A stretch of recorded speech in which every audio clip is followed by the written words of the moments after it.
Hello everyone, welcome to another Common Lisp study group.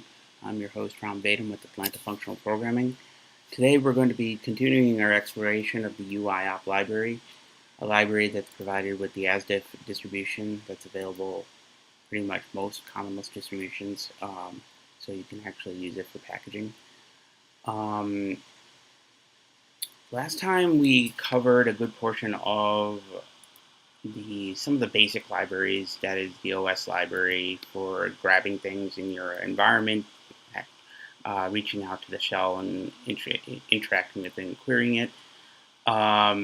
We have also discussed some stuff related to temporary files, utilities, library, things that are some basic things that are available in the stream library, such as ReadLine, as well as talking about standard out and standard in, and their compatible and comparable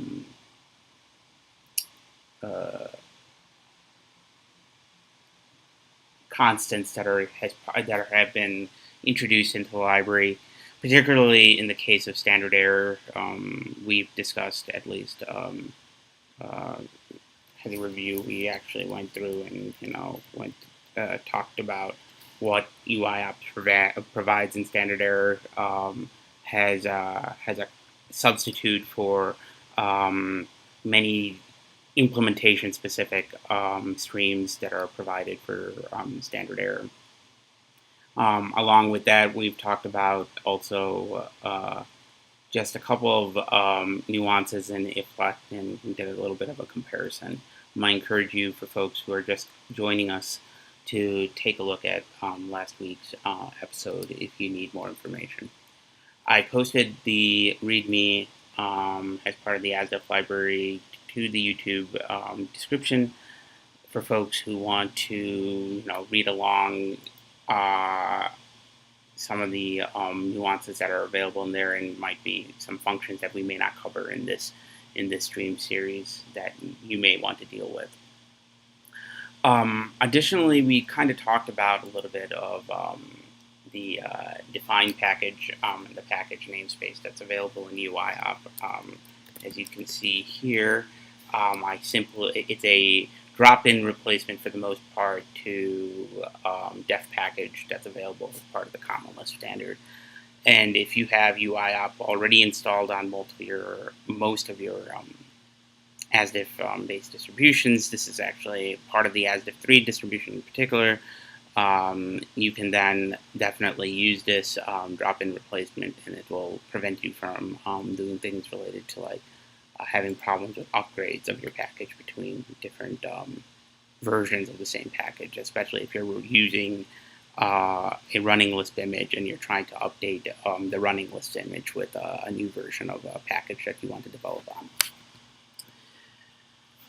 Today we'll be covering, in particular, a continuation of the streams library, kind of finishing up the streams package that's available as part of UIOP. Then start talking about file systems access and maybe and shell access. To begin with, I think the best thing to do is just to finish off our stream discussion. We kind of went through a couple of the more basic things that are available inside the streams package. Again, standard in, standard out, standard error, some of the default encodings that are available. Like if you want to know what the default encoding is in your Common Lisp distribution, now you have default encoding, and it will tell you what the underlying Lisp system implementation encoding your strings has. Another nice little thing that would be useful is this too.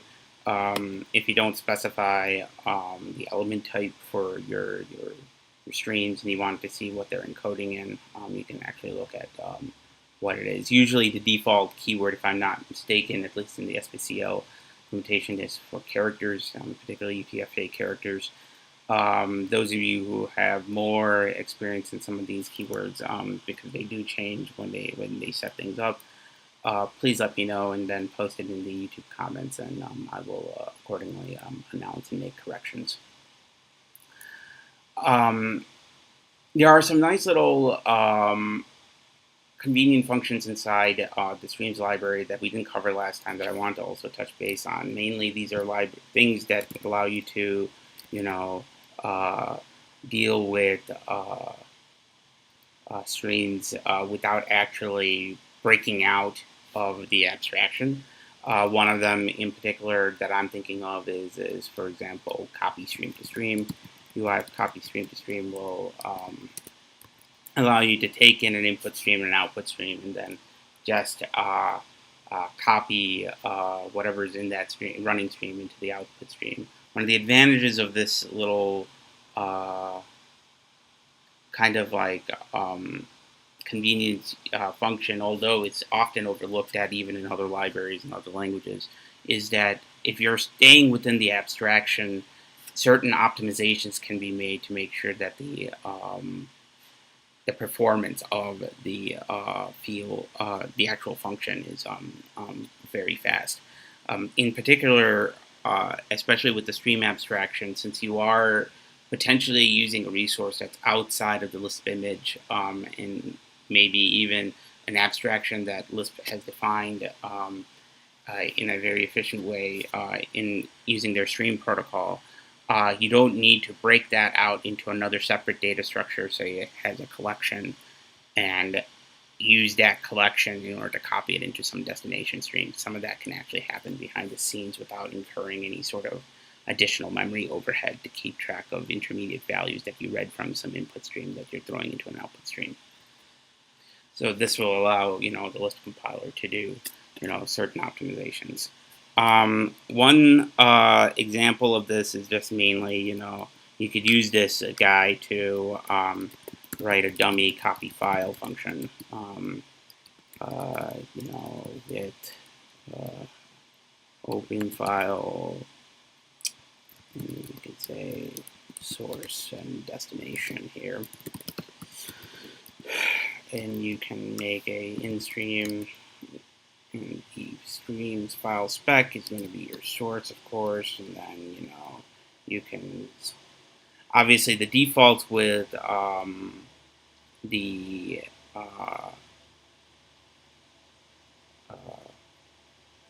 defaults for with open file is for reading, not for writing. So of course we can actually just keep the majority of the defaults in here, and most of them will work. The only one maybe that you want to just make sure that you add is what should happen if the input file does not exist. In this case, we'll just throw an error file does not exist. And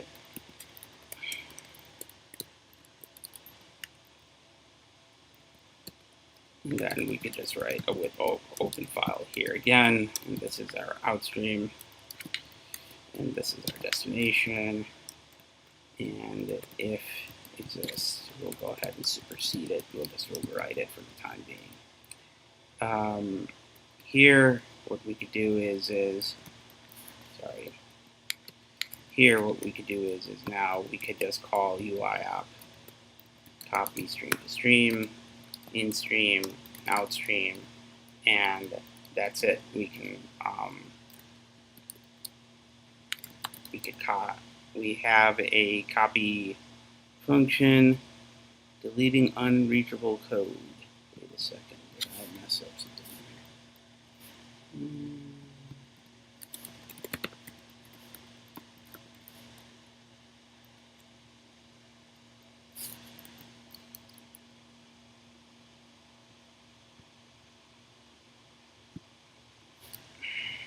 Oh, right. Direction is output. What is it going? Open file. Stream. Oh, sorry. This happens sometimes.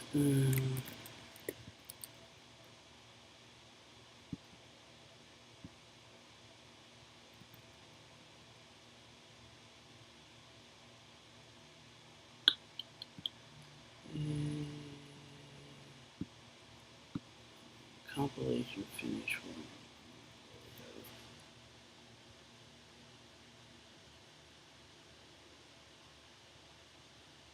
From in-stream to outstream. These are two stream objects. Why would that not?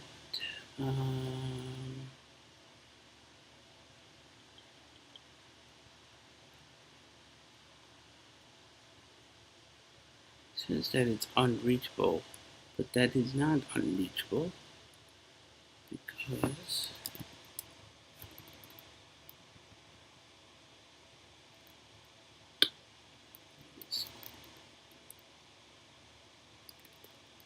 the key's already set, so I shouldn't have to actually set this up, but I'm just going to do this anyway, just in case that it's not complaining about that.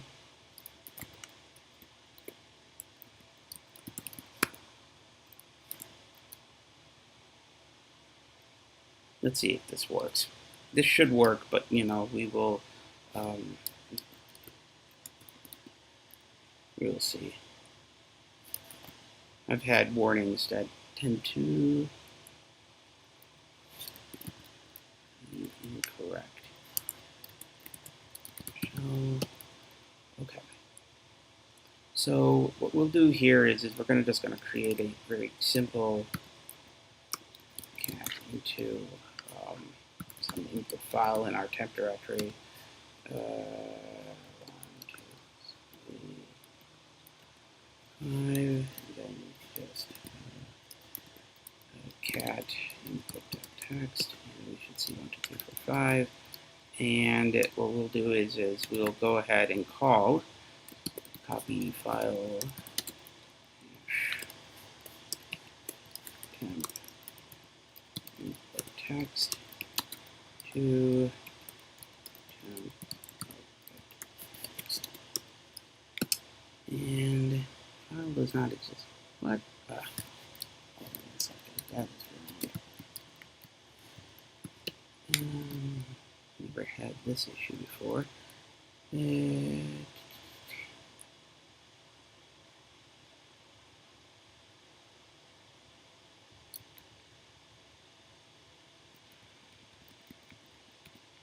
Had this issue before, but we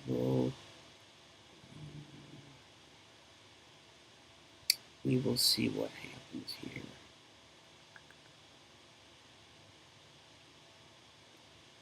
If does not exist, it should just throw an error. But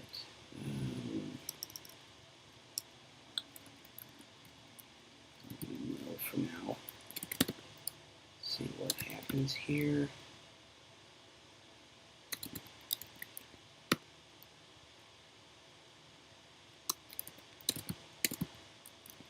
Cat output. Weird. If does not exist does not. I've always used error for that. That's weird. Okay. So you can see here that my mistake there on with open file, for some reason the error should have actually allowed us to throw up an error if it doesn't exist, but instead it was looking at some sort of predicate default value to return to allow with open file to actually do its job. I'm just going to go and review that one piece because that looks kind of odd. I've used error before and it does not exist, so I'm wondering what's going on there. But we'll move on, and I'll get back to that and correct it in the YouTube comments if there was some mistake there. But as you can see here, my point about copy stream to stream is the fact that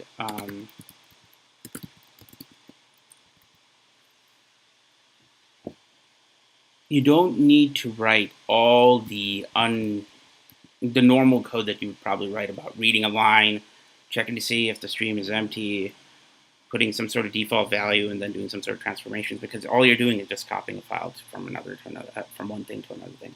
This is pretty useful also for folks who are doing network programming or even pipes programming, because you can actually write primitive pipes this way too as well. If we actually go in and expand this and see this, you'll see that this is an actual function call. This is not an actual macro. Another thing that I wanted to cover here is if you're actually even just doing that, there is an actual just doing what I did here, writing your own primitive copy file. There's actually already one in the API, and you just specify the two paths, and it will do essentially the same thing.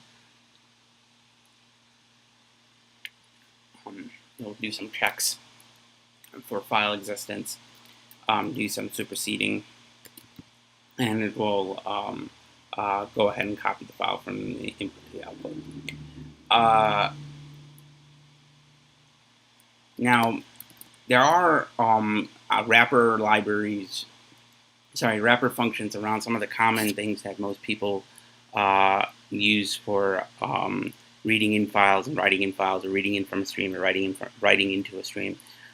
These are some of the functions here are mainly things like UIOP, and I'm just going to show you some of the stuff that we'll be able to just simply dump into the REPL. You could use the slurp functions to actually do this. Slurp string is, for example, one that will read in an entire file and give you an actual string object has a return value. It will just take in the input stream and then strip out like new lines and stuff that you can concatenate, and it will give you the actual final file stream has a string. Other things that are available is like slurp stream lines, which will essentially do the same thing, but it allows you to specify how many inputs from the stream that you want to grab. So we can use this, for example, to write a take function, for example, that we've done before, where you want to essentially grab from the stream some number of values, which will create as a count here. You could wrap this guy out to make it a little bit more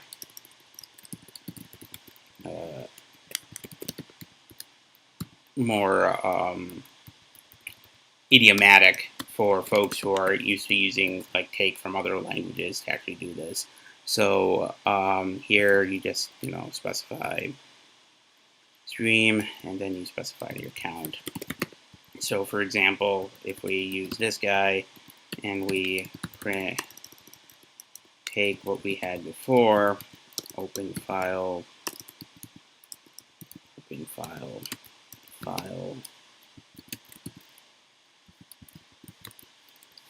we take what we had before, the input text file,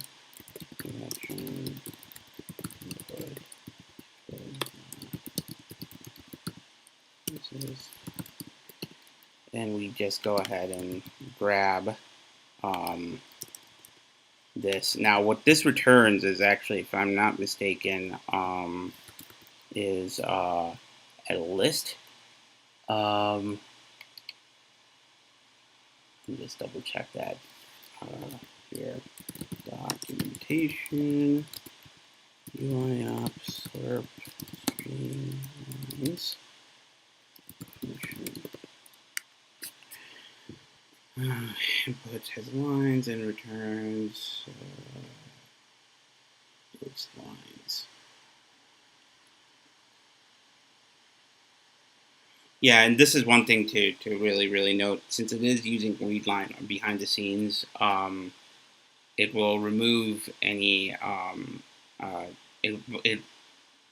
It'll do additionally some removal of some common things that are associated with file lines. So when you talk about new lines, depending upon the operating system, you might get a carriage return or a carriage return plus line feed. This actually takes care of that, which is convenient for folks to be able to write a portable way of doing I/O across different OSs. So just to complete this example here, let's UIOP, take from this, and let's say our count is 3. So we're only going to read the first 3 lines from this file. If we run this, odd number of arguments. Hold on a second, there is something that I missed. Oh, sorry. This is also a keyword argument.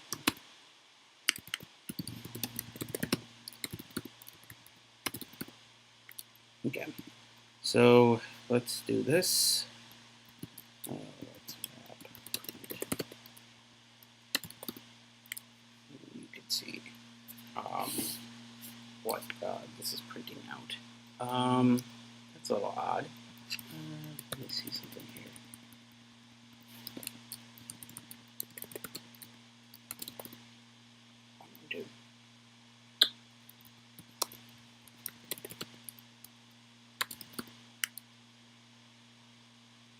Oh, I must have typed it in the shell 1, 1, 2, 3, 4, 5. Let me go and just double check that.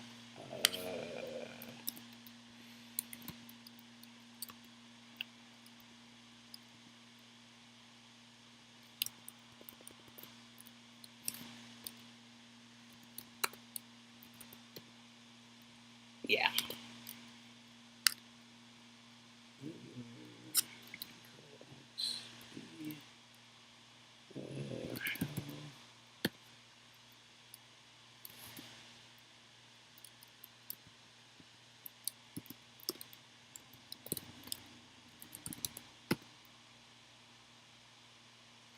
Yeah, there it is.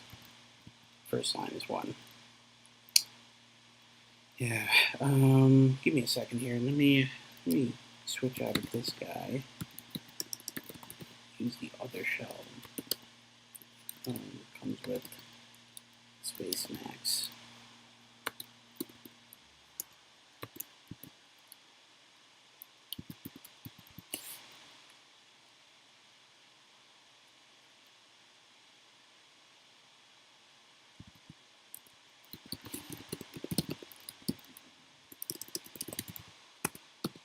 There, much better.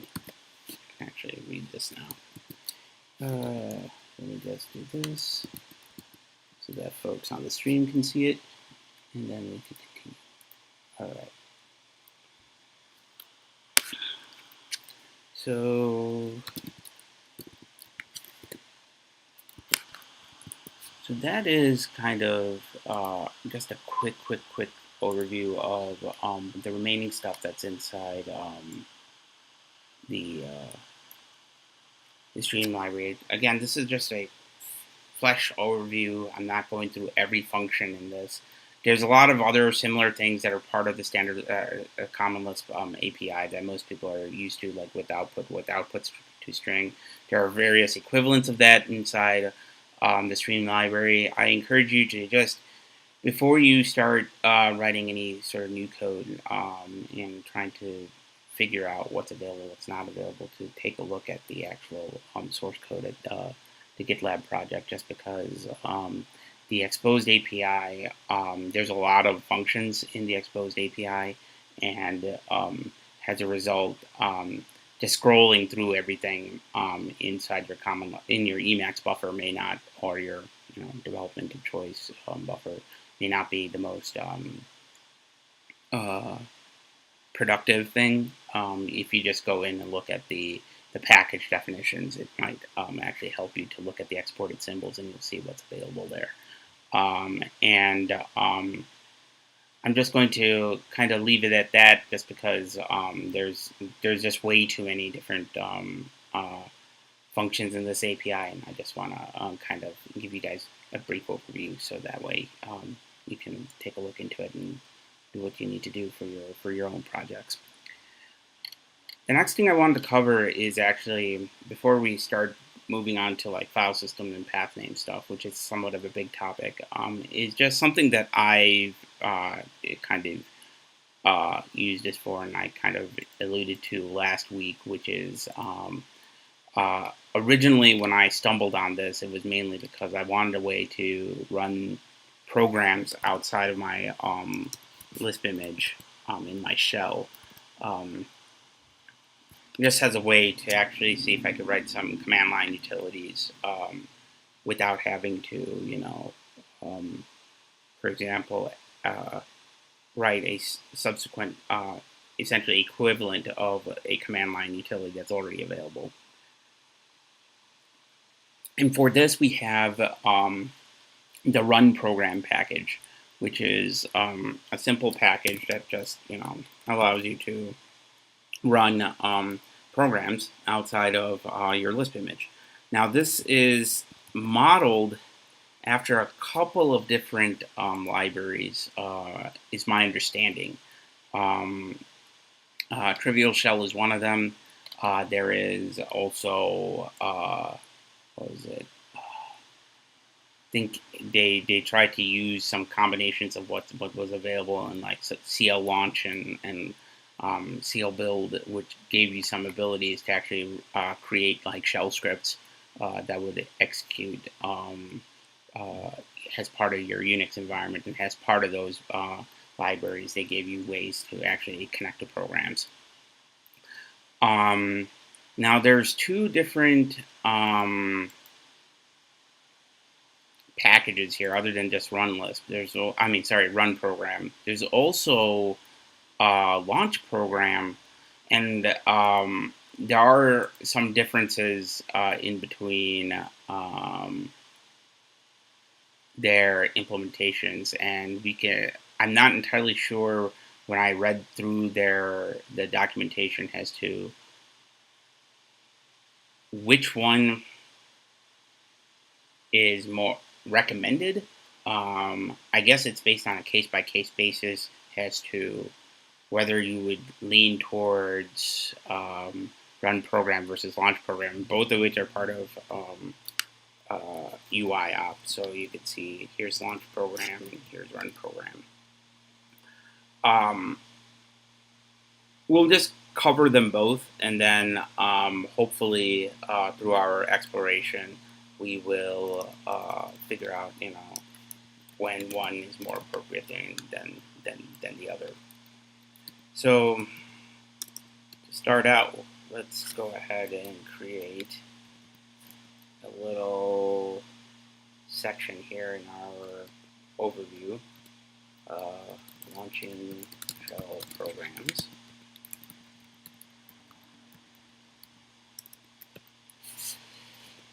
To begin with, we'll just, you know, run a simple program, like say ls. You don't need to specify the full path, is my understanding, to where the program is located. It will deal with it based on whatever the current environment the Lisp image kind of inherited as part of its execution environment. But you can see already that run program has a fairly large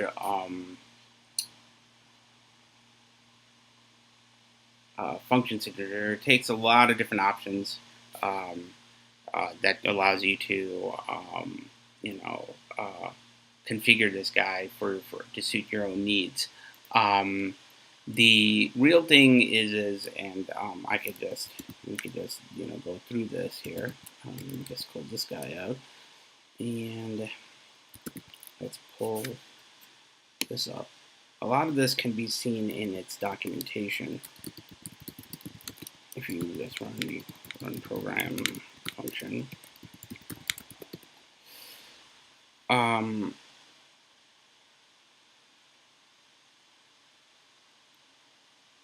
you can, the one thing to note is you could specify either a list of strings or a single string with the actual command, and it will. The important thing to note is that this will synchronously run this program and provide its output, and that's one thing. So if we take the, it looks like I was wrong. It looks like this one requires me to actually specify the actual full path. Let's see here. This is error code 1. 1 second. Let me just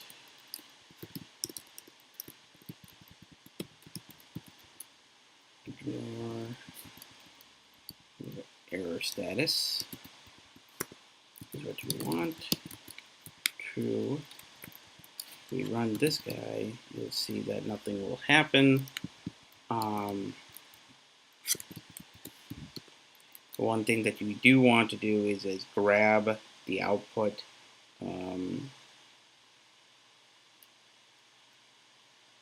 Which, as you can see here, is a keyword argument. And what I'll do is we could do def parameter results here for the time being. Let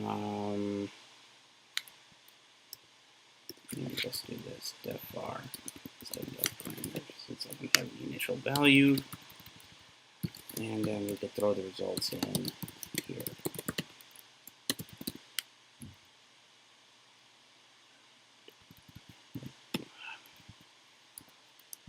That it will create the argument, but okay. Let's see this parameter. Make this an empty list. Actually, this is not going to go well if I do that. It has to be modifiable. Let me just double check here. The way I should actually call this guy. Maybe I messed up with that.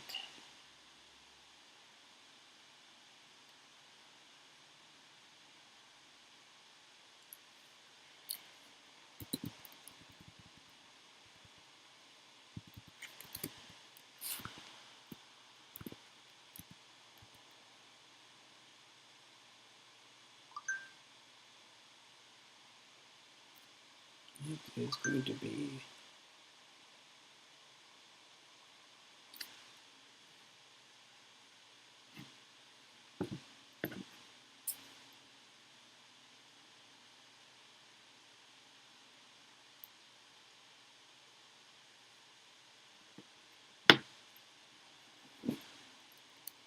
see here.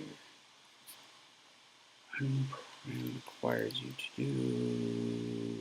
do not for shell.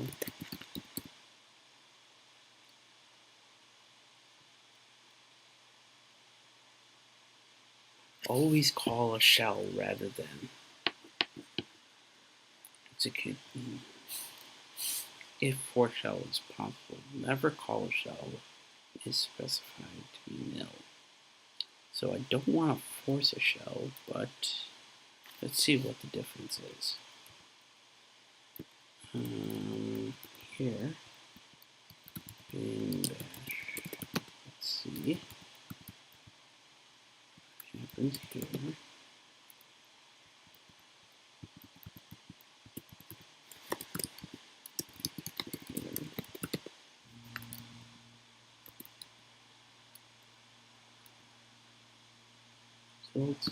Oh, right. I keep forgetting that I have to change this guy. Let's do this. Instead of doing that. Weird.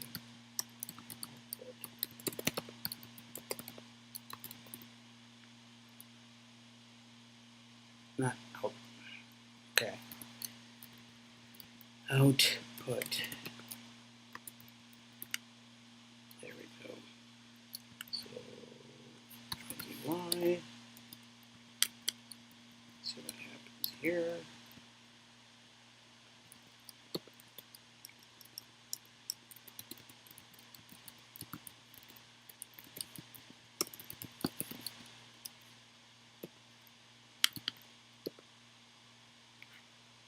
see that standard output is our stream, and it received 126. Weird. Okay. Let me just go and must have messed up something here in the error condition and how I'm supposed to call this again.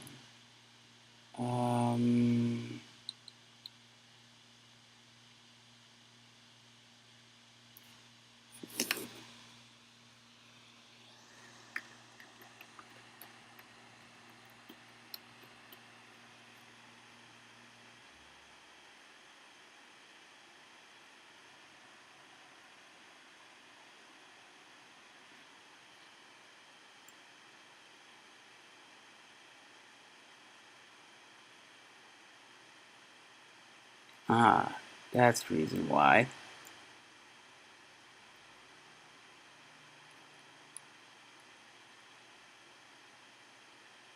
So I must have actually done an update the other day because it looks like they've updated run program, and at least in the source code it says that we should use launch program instead. So let me see why that's the case. So in our run program, whenever it's a deprecated function, launch program is the correct one to use from now on. They must have changed that and kept it for legacy purposes. Let's see here.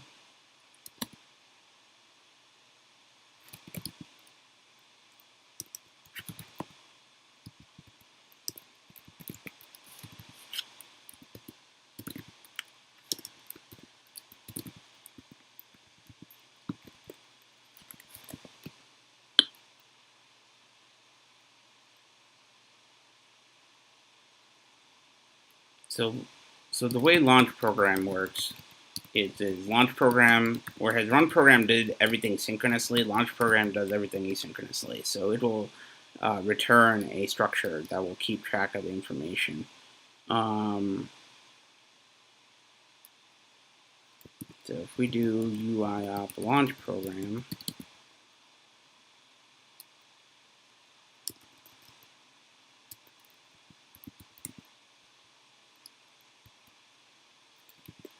then let's see here, output interactive.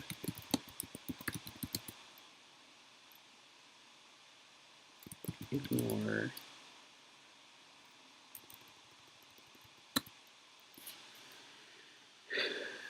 error output. Do I just specify error output? Looks like I do.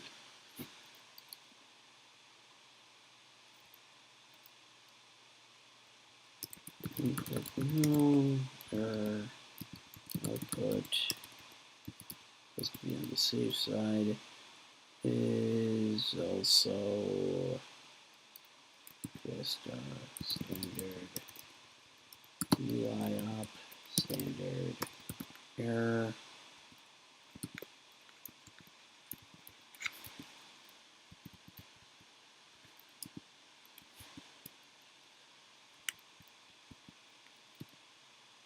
You'll see that you'll end up getting this process info structure.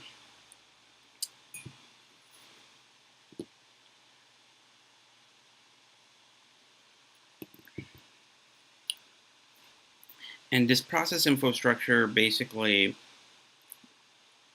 has the running process that you provided, and this is itself a slot definition to the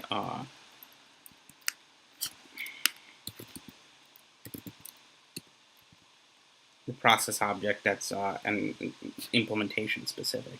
Now, I may have incorrectly provided the stream, but it should have been set to interactive. may be different. So let me just go ahead and dump this standard here. Put here. And so let me different. Underline.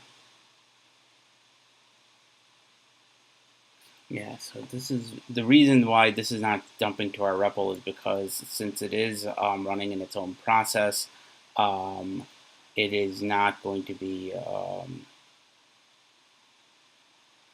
it's not going to be dumped into Sylvester's core thing. But according to the docs, we just found out, which is kind of the docs here aren't completely complete here.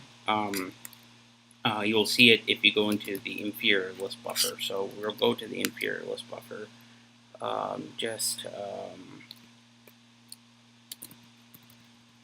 To show you what it's actually going to be dumping.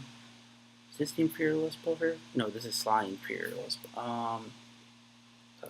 Let's see here. Where would it be?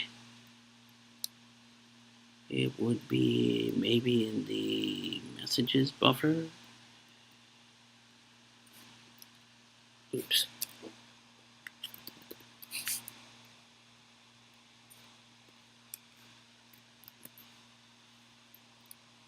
Interesting. Looks like it doesn't actually hook into the Imperialist Buffer under Sylvester, but it might be hooked into Imperialist under Shrine proper, which is interesting.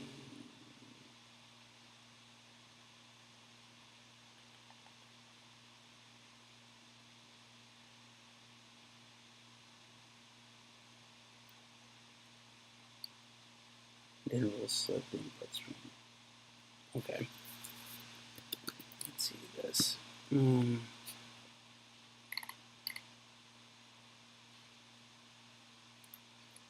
program.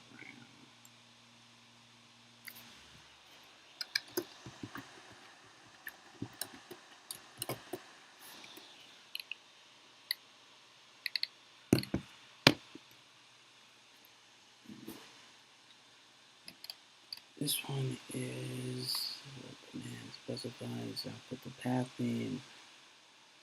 You know, that's a mobile device. If it's interactive, it's inherited by the process. If it's T, output stream. Okay. So according to this, I could specify it to be T. Let's see if that works.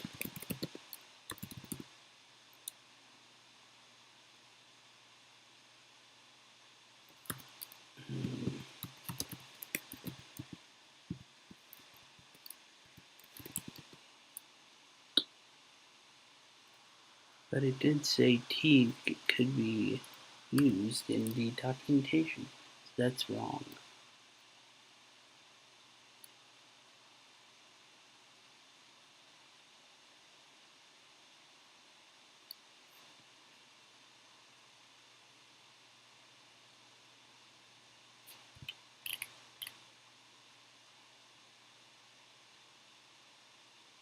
Let's see.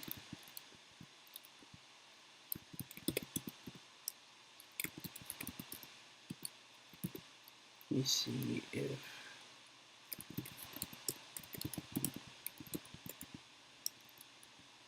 this works.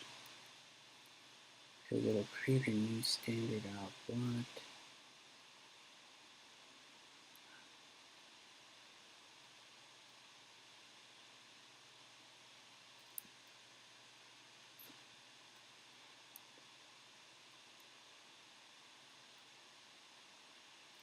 Let's see if this works or not. We'll create a new stream for you. Okay, let's go and run this. Ah, there we go. Create the file stream for you. So now, how would I access this guy? This guy, I need to be able to be accessed. I bet you I could just do this. UIOP output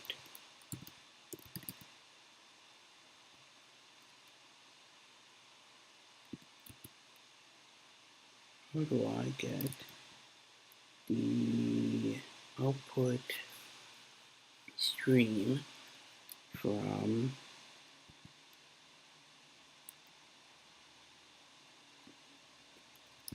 let me see this sort stream. I won't recommend you doing this in normal code, but this is probably useful for now. Slot value star slot name output stream.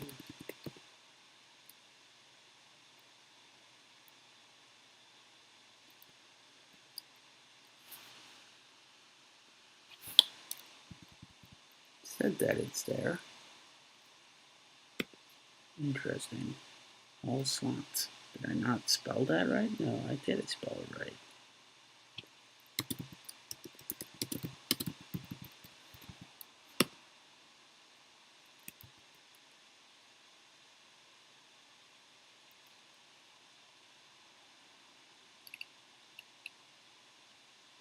Oh, okay. I just misread the documentation. I have to do this. UIOP process info output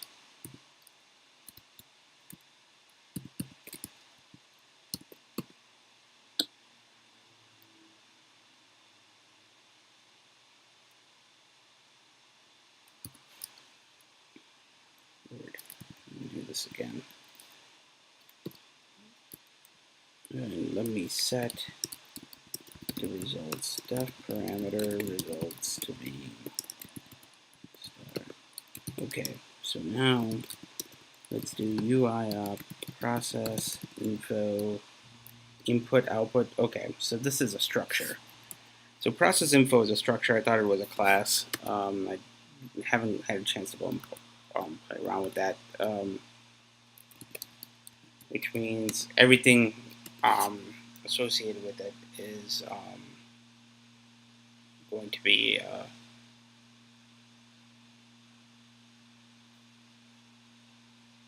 to be concatenated. Every slot is going to be concatenated with the process info dash structure. Now in this case, since we have the stream, what we could do is we could just use ReadLine to grab like the first line of it, end of file, which means it gave us no results. Okay, so it created a new output for it, and it gave us no results. Wondering where so normally when you run your Lisp image in the command line, it inherits it from the process in which the environment has been executed in, and then the Lisp image will have access to whatever home directory you're currently in. But I don't think I'm in. I don't know what directory I'm in right now, because in Mac it runs the code in its own sandbox, so there might not be any files on here. Let's try and see if I could do users and see if that gives us some results. Process output. Oops.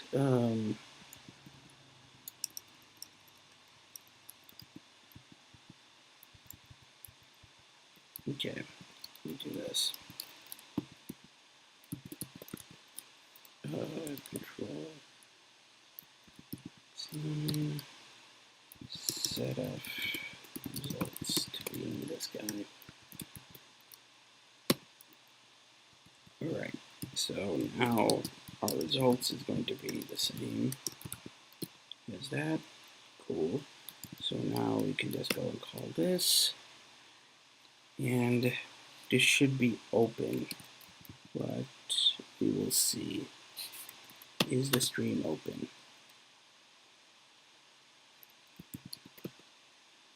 It is open, so we could do a read line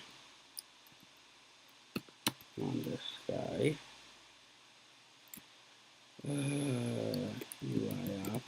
process info output.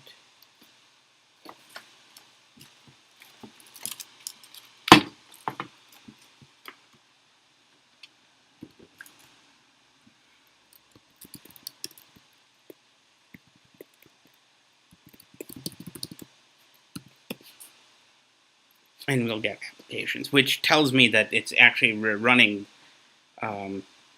right in the. It's actually, you have to specify the path, otherwise it's going to be giving you incorrect results in the sandbox. At least if you're running this on Mac, because again, when Mac runs its applications, it copies the application into its own sandbox before it actually executes the application itself. So launch program, again, is the one that you'd want to use. I'm going to go ahead and correct this code here so that folks can have an example of this. I use stream has the example here, but I'm sure if I change this now to interactive instead of stream, it's going to do what it is expecting. It's going to take the process that was inherited and grab its standard output, and this will not work anymore. So if you go and look into this, you'll see again it's set to nil. So although it technically dumped the output in some standard out buffer inside Slime, I'm sorry, in this case Sylvester.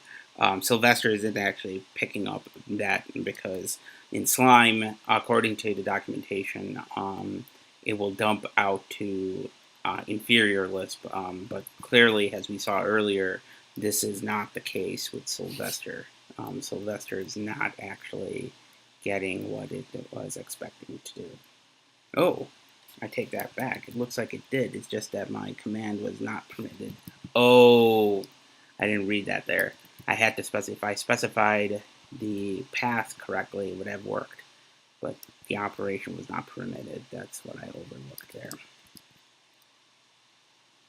Okay, that's the reason why. Okay. Okay then. So if you use interactive, it's going to dump into this window, Sly inferior Lisp for SBCL, which is the same as inferior Lisp for SBCL if you're using Slime. I'm using Sylvester for my development purposes.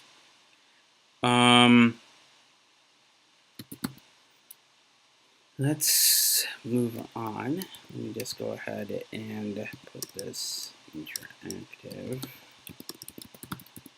And I'm going to go ahead and change this guy to specify a path. Say user or something like that.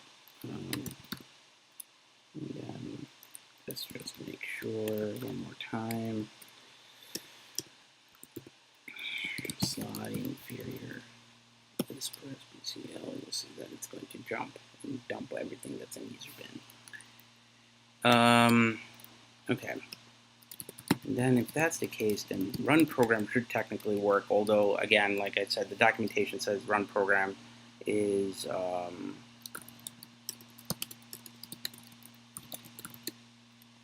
deprecated to use launch program instead. But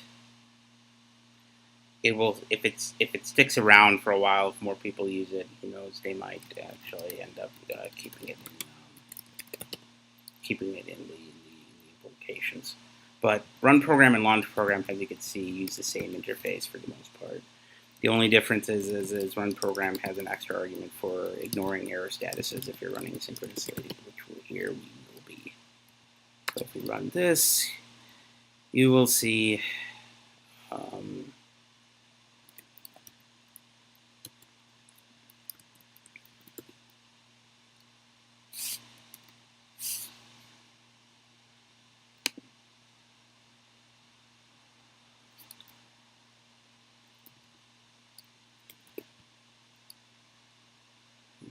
here. If we do this again, you can see that it will actually do as expected. But again, as you saw with the launch program, you get a nice little structure that allows you to put redirects into different files for your applications. I'm sorry, for your needs. So if you're trying to log, for example, the output of a thing, or in some cases, grab that information, store it in a data structure that you can use later on. Launch program gives you the ability to do that by updating the process info structure as command line arguments, but I don't think run program gives you all of that. It gives you the error outputs, but it doesn't actually return a process info structure like run program does. So if we run this guy here on the command line, sorry, on the REPL, you get the same results in the inferior Lisp thing, but you won't get a process info structure like launch program does. So launch program is probably the better one to use for larger scale command line, higher level command line utilities that are provided inside Common Lisp. So that's shell programming essentially. I mean, you're going to be able to grab a lot of these things, write redirects on it. There's a couple things that are platform specific that I don't need to go through here just because of the fact that on Linux and Unix, which Mac OS X falls into, you will end up having to deal with the standard escape characters inside your applications, particularly like the carriage return plus line feed that we were talking about earlier, in the versus the normal carriage return. You will see a lot of these escape things inside this package. Specifically, there are escape Windows token, escape Windows command, escape shell token, and so forth. We don't need to use escape shell token right now just because of the examples that we're dealing with, but to see it again, like with anything, you can just simply go and run documentation on your command of choice, say for example escape shell command function, and you can see what exactly it can do. Here in this case, it will escape a list of command line arguments into a string suitable for parsing by bin sh. So you can take in a list and then construct your command by using these commands, but you could also, as simply what I did earlier, provide a single string that has everything. And if you're using Unix and Linux, it will work just fine. I just don't know about Windows though. So that's run command and run program, launch program, two packages that are provided by UIOP and expose it in their API.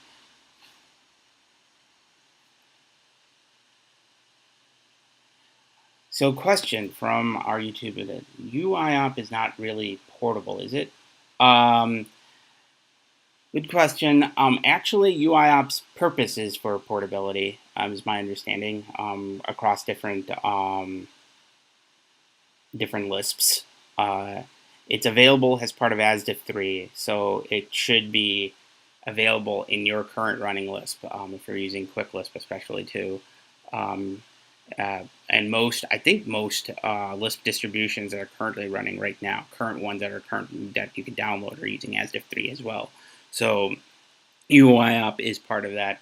I don't know if it's in older versions of ASDF 2 or earlier, but I think if you're up there, you should upgrade to ASDF 3 if possible. And there are ways to actually do that even in a running Lisp image mode. Does that make sense?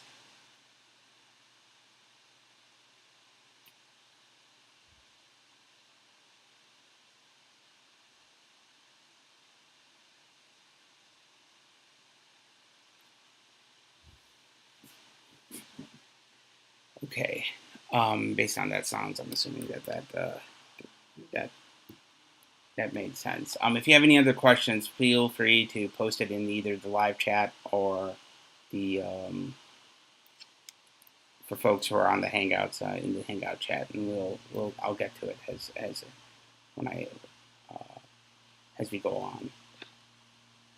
Let me just do this, and this goes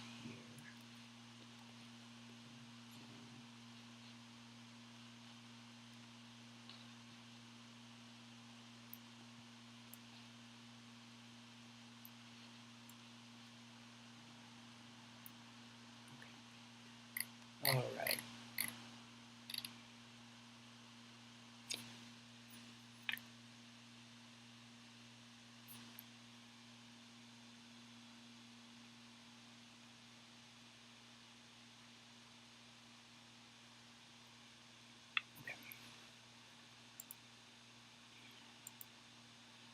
So the next thing that I wanted to talk about is path names in the file system. We will begin with the file system first, and then we could start talking about path names as well. File system mainly because of the fact that we were just dealing stuff with interacting with the file system, at least through launch program. But of course, launch program and doing LS and stuff like that is not really the most elegant and most maintainable way of actually making sure that a particular directory may exist, especially if you have to write all the parsing logic for yourself. There are some very nice utilities inside the UIOP file system library that I want to cover. Let me first close this guy out.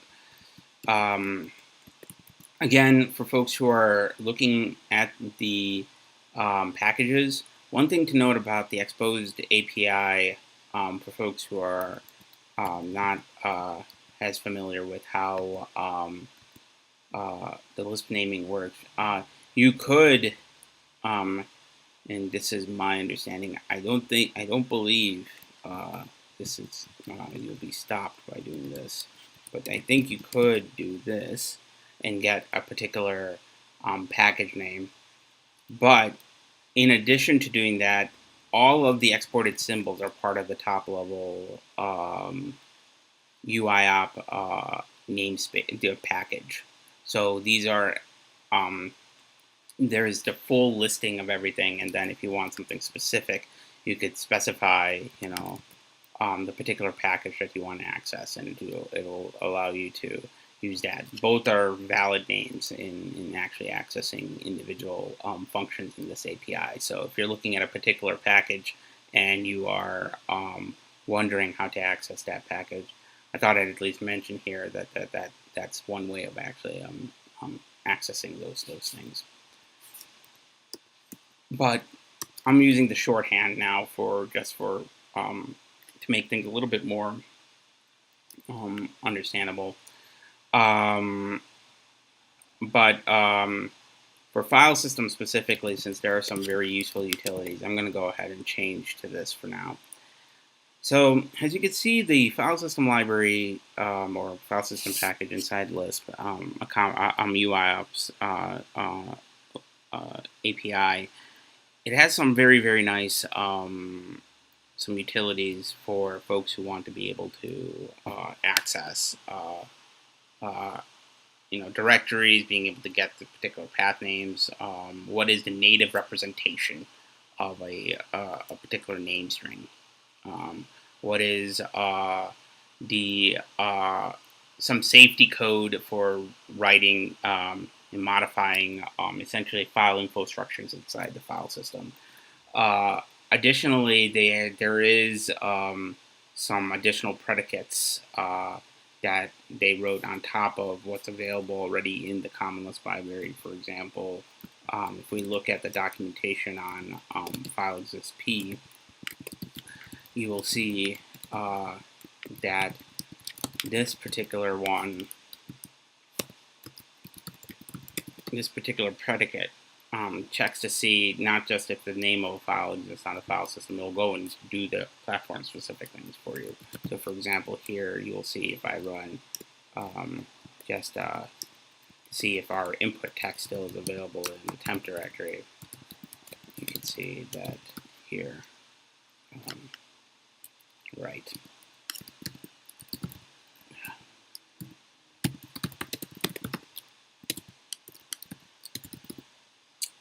You can see that it will return the actual path to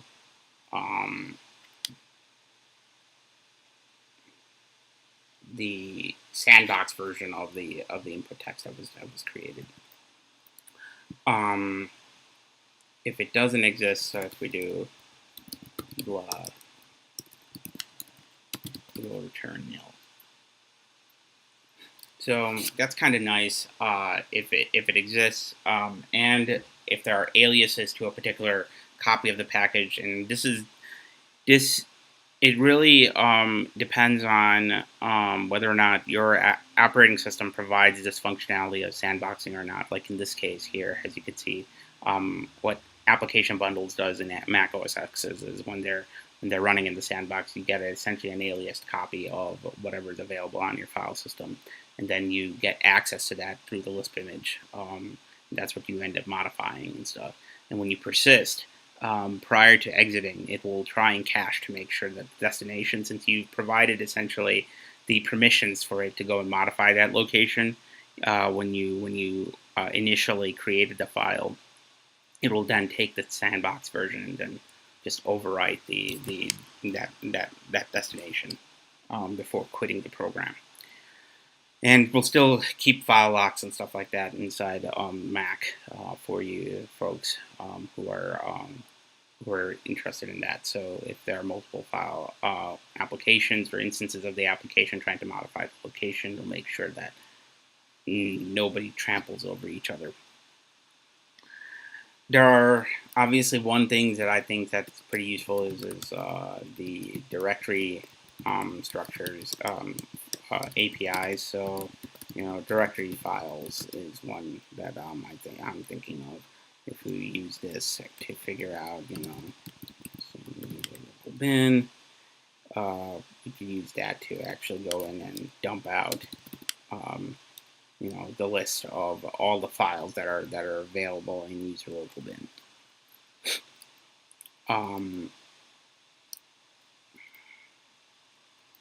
And there's also things like collecting subdirectories. This really helps you to be able to write out your widgets if you're writing a UI, for example, that is kind of like a file browser. A lot of the common functionalities for navigating through your file tree are available in this API. So I'll encourage you to take a look at that to see if that kind of is useful for you, and go into that. One thing to keep track of is this, which is a pretty interesting function that I'm gonna also give access to, which is I'm gonna show here. That is Lisp implementation directory,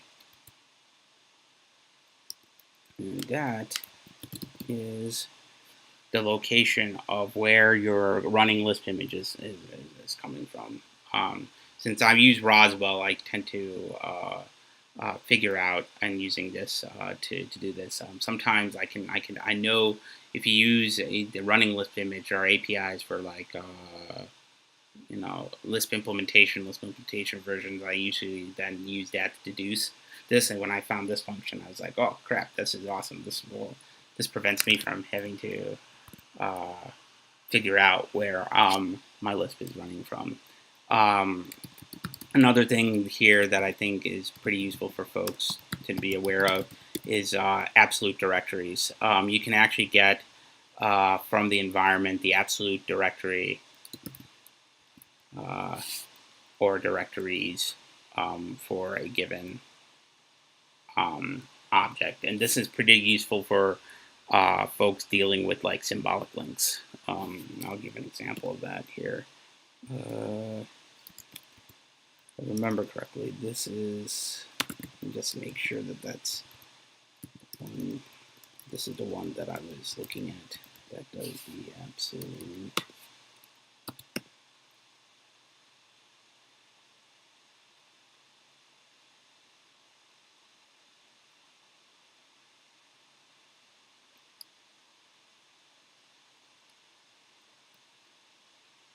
My apologies. This is a function. These functions are for allowing you to specify from the environment a list of paths in an environment variable, and then grab those paths, and it will list them, return them as a list of path names for you. One way of knowing this is, fortunately, I'm not entirely sure I could do this here. I'll try, but I don't think I could do this here. Normally, you would have to go and modify the environment to actually go in and run get env absolute directory or get env absolute directories. So I don't believe I could run this in my running Lisp image, just because the way I'm currently running this running Emacs, I'm running it through has a bundle, and I don't think I have access to modifying the environment right now. I would have to exit out of Emacs in order for me to modify the environment, and then hook into Emacs through running it by the shell. So I'll let you guys explore those env manipulation APIs that are available as part of the file system package. Finally, there's a bunch of file removal functions and directory removal functions that are available in this file system API that I think are pretty useful. Delete file if exists. Delete empty directory and directory tree, which will then empty directory and directory tree are, obviously think rm dir versus rm-rf, which is specifying a path that will allow you to recursively delete something from the file system. And is there anything else I wanted to mention here? No. Okay. Let's move on to path names. Path names. This is a fairly big subject in terms of the topic. Path name objects have been discussed over and over in many Lisps books and discussions. In fact, as many of you know, especially those of you who followed our series on Practical Common Lisp, in Practical Common Lisp, it ended up being the case that path names had some limitations that Peter Seibel himself ended up creating an API around that was extracted by other folks, and that was the invention of CLFAD. UIOP ended up taking those APIs that are commonly shown in that book and extended them. And that's what became the UIOP/path name library. It is a combination of various commonly used APIs that were used across multiple different libraries that implemented extensions to the path name objects that are available for folks inside every Common Lisp distribution. Now, my recommendation, at least, and take it for what you will, is to use this library instead of CLFAD, just because it's available in most implementations. So you are almost certain to have these APIs at your disposal. Additionally, I think although CLFAD is complete, and there are many projects that use it, I think moving forward, consolidating them into whatever's remaining gaps, consolidating them into UIOP /path name would make things a little bit more consistent for folks, so that we actually have a single API for everything.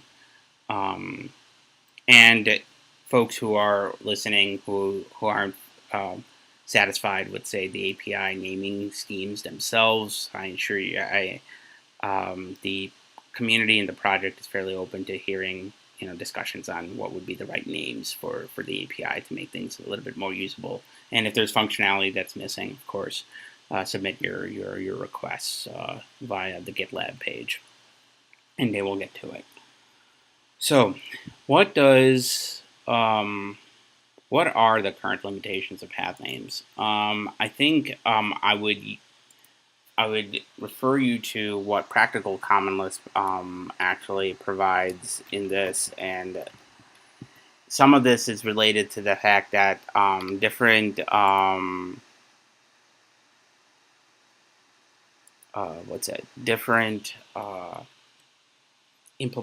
Lisp implementations provide different ways of handling path names. One of the main things, and I'm just going to quote the book here, chapter 15, related to the path name abstraction itself, is that it was designed to represent file names in a much wider file systems than are commonly used right now. So most path name objects that are in the API were created for file systems that in many cases they're just no longer used. So it tried to be a general enough API to account for all those kinds of different things. And as a result, it made path names very abstract for folks who are just joining and trying to learn how to deal with paths inside Common Lisp. And if they're not familiar with, for example, what the path name object is, or even if just as a review in make path name, if we recall what the difference is between host, device, directory, how do you specify the name type, and what are these, how are they associated with it. These kinds of things are make it a little bit harder for folks who are just trying to learn some of this stuff. So what UIOP and what CLFAD did is that they created a way to make it easier for folks to actually understand the path name library itself. Now, they didn't go in and, for example, write a convenient API over commonly used path name APIs that are available. Like make path name is still used. They just wrote some additional higher level APIs on top of that to make it easier for folks to create what they wanted rather than having to try and jimmy rig or even create their own custom APIs on top of the already available path name API. An example of this in UIOP is, since we were talking about make path name, is the fact that UIOP provides two different make path names. Three different make path names. You can make a path name logical on a different host, component logical, and then you can make multiple paths using make path name star is my understanding. And again, we can go and look into what sorry, not UIOP file system.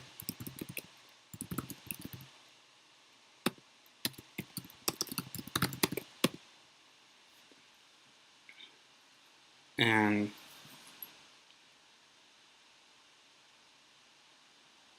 now, for folks who are looking at this, as you can see, some of this is our deprecated functionality. The ones that I don't think logical is, if I remember correctly.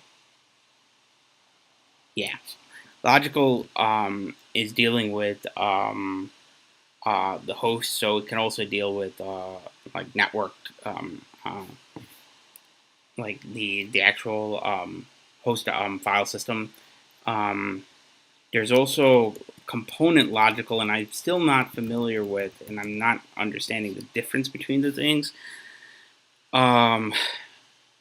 The only thing I can think of is that make path name component logical is used as an input to creating a make path name logical.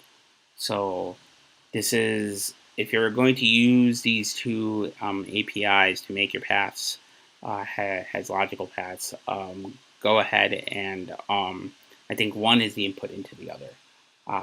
But don't quote me on that. I haven't actually played around with logical paths just because I never had a use for them. But certainly for folks who are familiar with logical paths, I thought I'd at least mention them here. The other things that I want to talk about this is there's also some, I don't think this exists. So there is a extension to merge path names, but if I remember, I think like make path names, it suggests not to use this too as well. It's deprecated if I'm not mistaken. No, this one is actually the one that's not deprecated. This is what they need in. So merge path names is like normal merge path names, and for folks who aren't familiar with merge path names, is it take two path names and then create a new path name object. It's kind of like concatenation. And it will do this by completing the unspecified components in a given path. Remember, a path name object is a structure. It's not just simply a string. So this hash p is actually a reader macro that behind the scenes that takes the path and constructs the path name object for you. And it's just a convenience notation to actually go in and look into it.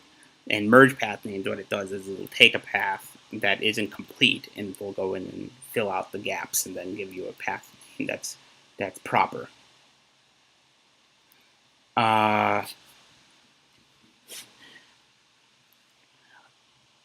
What merge path name star does is dealing with the gaps in a particular way. Like if, as you can see here in the documentation, if it doesn't have an absolute directory, then host and device both come from the default, whereas specified path name does have it, then it actually goes and grabs, it'll reconstruct the host and device from the specified path provided, and it will split the string and then do whatever it needs to actually grab the host information and the device information. And that's kind of what most of us were familiar with looking at path names on either Windows or Unix, what we're kind of expecting to. So this is more consistent with our notion and our perception of how file paths work inside of a file system. And it's a good extension to what the merge path name API already provides. Additional things related to this stuff, and I'm not going to go through every single one of these, but I'm just going to mention them, is there are a bunch of predicates related to whether something is an absolute path or a relative path, whether it's a hidden path or a path for a file. It talks about being able to traverse and have directories for APIs for figuring out, from a subdirectory what a parent directory is, and moving up and down the tree. It also, the path name API provides some very nice things for file parsing, absolute relative path names, checking constraints inside of a path name object, dealing with wildcards, and this is particularly useful for, being able to filter different path name objects and if you want to collect path names, how do you deal with that?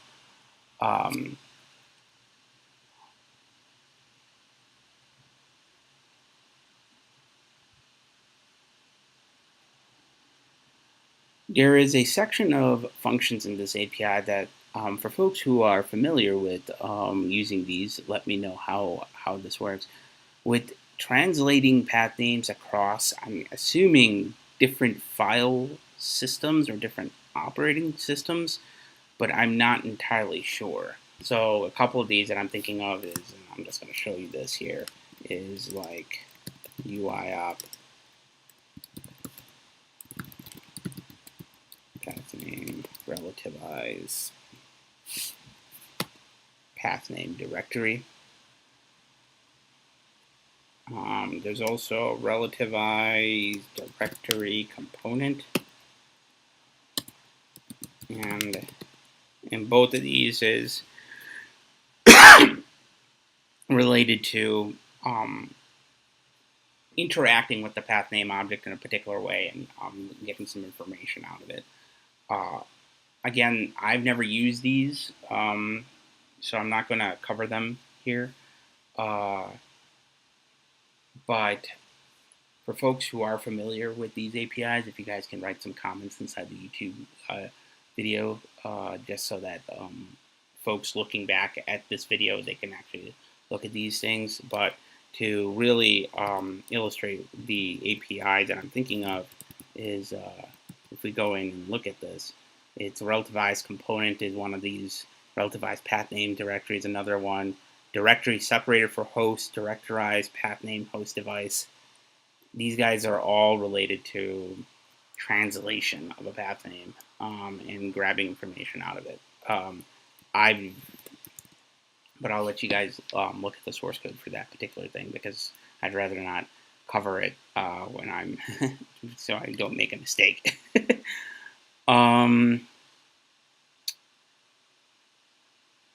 So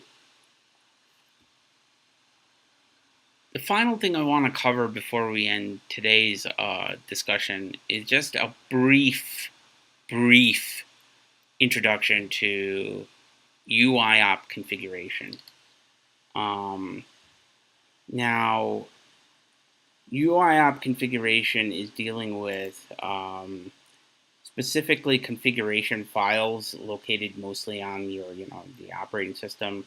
You can, and this includes config files that are normally located in like etc or in user local in Linux and Unix. In Windows, usually configuration files depends on whether you have global configuration or user configuration. Global configuration is typically located in program data. Application configuration is located usually in app data in a particular user directory.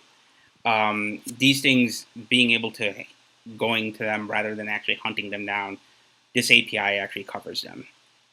It also covers some additional functionality with dealing with the differences between what I mentioned earlier, user configuration directories and system configuration directories. And you have additional APIs for creating Lisp-specific configuration and providing ways to validate the syntax using some best practices. I'm trying to come up with an example still for this particular one, but I wanted to briefly mention it to folks here, just so that if you are eager to look at some of this stuff and you have a need for configuration, you could certainly look at the API documentation and the source code to figure out what, some of the standard ways of actually hooking into this configuration API and providing your provided callbacks for your specific application configuration.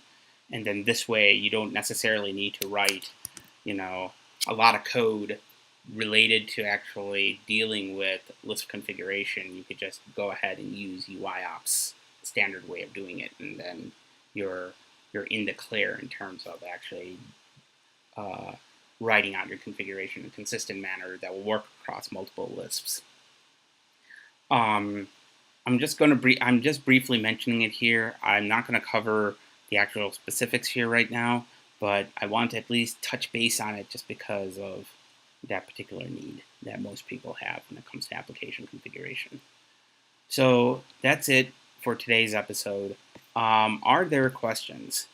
I know I'm getting quite a few folks that are joining the live stream internationally. Thank you guys for joining.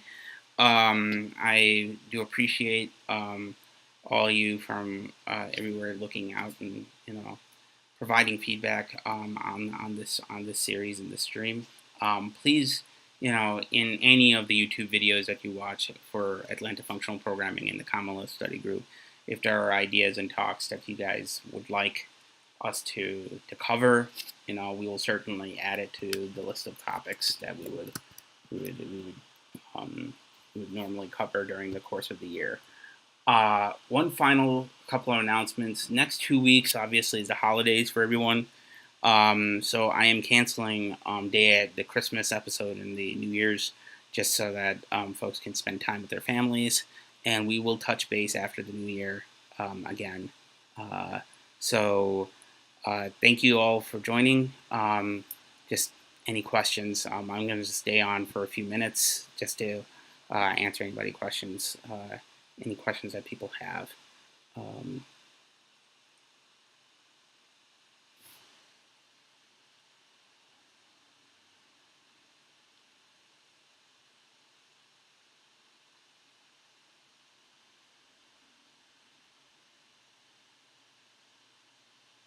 Okay.